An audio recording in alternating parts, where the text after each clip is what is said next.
শুভ সকাল বন্ধুরা, তোমরা সকলে কেমন আছো? বাড়ি যাওয়ার ভিডিওগুলো আর দেওয়া হয়নি। যাই হোক, রাস্তায় দাঁড়িয়ে আছি গাড়ির জন্য। গাড়ি এলো, উঠে পড়লাম। উঠে পড়ে এই দেখো, এখানে ঝাল চকলেট আর অরেঞ্জ চকলেট কারা কারা খেতে ভালোবাসো। আমি কিন্তু বাসে উঠলে এই চকলেটগুলো নেই, সাথে বাদাম ভাজাও নেই। গাড়িটা বেশ ফাঁকা ছিল সকাল সকাল। যাই হোক, আমরা কোচবিহার স্ট্যান্ডে পৌঁছে গেলাম। এখানে এখন বাস থেকে নেমে ভাবছিলাম একটু রাজবাড়িতে ঘুরবো, কারণ প্রত্যেকবার যাই, মেয়ে বলছে ওকে কখনো ঢুকাই না, তো ভাবলাম এবার রাজবাড়িতে ওকে ঘুরিয়ে তারপর বাড়ি নিয়ে যাব। আর আমার যাওয়ার কথা ছিল যেদিন, তার দুদিন আগে গিয়েছি, বাড়িতে ফোন করিনি, মাও জানে না, তাই ভাবলাম একটু ঘুরে ফিরে যাব। তো এখানে দেখো, রাজবাড়ি ঢুকেই এখানে যে পুকুরটা দেখতে পাচ্ছি পাশে, আমরা ওখানে বসে মেয়ে একটু ফ্রেশ হবে। অনেকক্ষণ বাদ জার্নি করে গেল বমি ঠমি করে, ওখানে গিয়ে চোখে মুখে জল দিয়ে ফ্রেশ হয়ে তারপরে ওকে আমি রাজবাড়ি ঘোরাবো।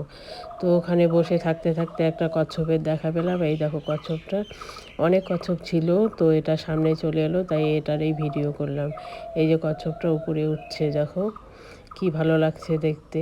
অনেক বড়, বিশাল ছিল, কিন্তু একদম শ্যাওলা পড়ে গেছে উপরটা, গাটা খোলসটা শ্যাওলা পড়ে গেছে।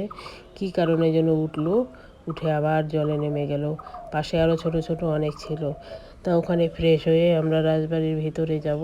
এই যে আমি যাচ্ছি, আমার মেয়ে পিছে পিছে যাচ্ছে, ওকে একটু রাজবাড়ি ঘুরিয়ে নিয়ে আসি।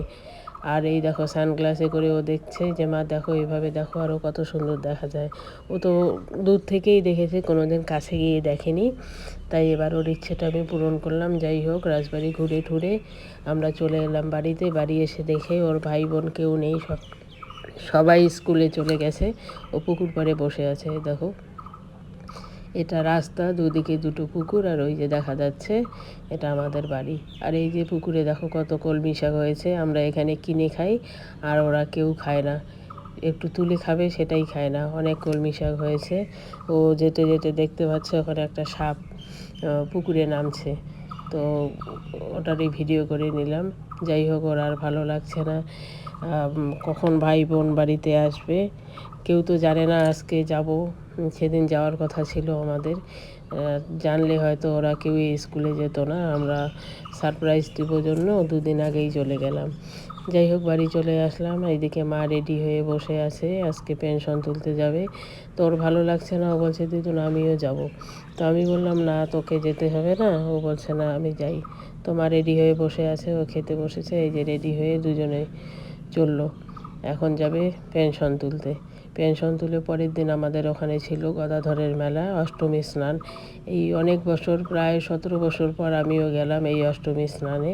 এই দেখো কত লোক হয়েছে এখানে, সবাই তর্পণ করছে। আমি তো তর্পণ করব না, আমি, বৌদি, মা আর আমার মেয়ে, আমরা এই যে ওখানে আমার ভাইয়ের শ্বশুরবাড়িতে গিয়েছিলাম, ওখান থেকে মেলাটা খুব কাছে হয়।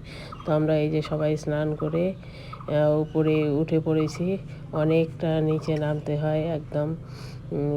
মাও অনেক বছর পর গেল, মার জন্যই যাওয়া, যে অনেক দিন থেকে যায় না। এই দেখো মেলায় কত লোক, একদম কুম্ভ মেলার মতো হয়।